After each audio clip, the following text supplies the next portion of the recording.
नमस्कार। डिम्पल वाणी चैनल में आपका स्वागत है। गांव में रहने वाले एक किसान का एकमात्र घोड़ा एक दिन भाग खड़ा हुआ। आस पड़ोस वाले दुख जताने के लिए उसके पास आए और बोले, तुम्हारी खेती तो गई, बिना घोड़े के हल कैसे चलाओगे? ये तो बहुत बुरा हुआ। किसान बोला, शायद बुरा हुआ या शायद अच्छा हुआ।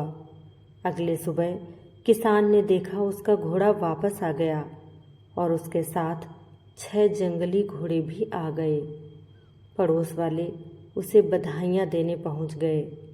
ये तो कमाल हो गया, अब तो तुम्हारे पास कई घोड़े हो गए, तुम तो बड़े आदमी बन गए। घोड़े का जाना यकीनन तुम्हारे लिए अच्छी किस्मत लेकर आया। किसान ने जवाब दिया, शायद हाँ, शायद नहीं। अगले दिन किसान के लड़के ने एक जंगली घोड़े को पालतू बनाने के लिए उसकी पीठ पर चढ़कर बैठने की कोशिश की।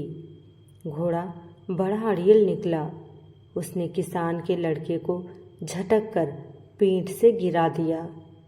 गिरने से किसान के लड़के की पैर की हड्डी टूट गई।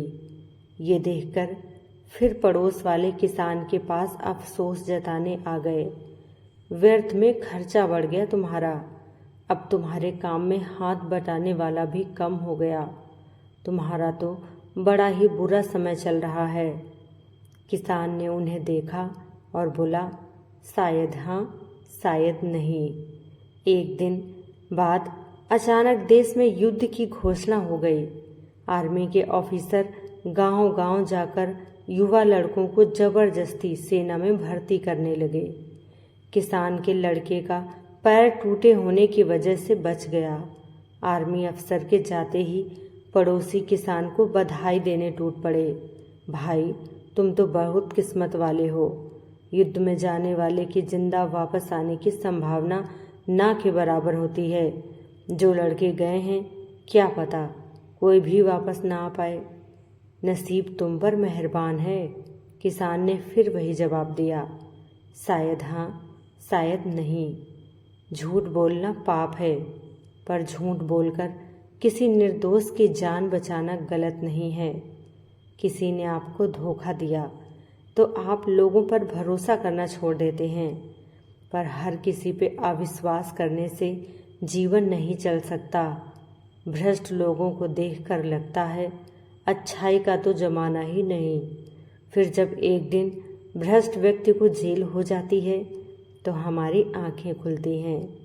यही जीवन का रहस्य है। आज जो सही लगता है, कल गलत लगने लगता है। आज जो बुरा हुआ, कल हमें उसके फायदे नज़र आने लगते हैं। जीवन की बढ़ती हुई गाड़ी रोज़ हमें नई सीख दे जाती है।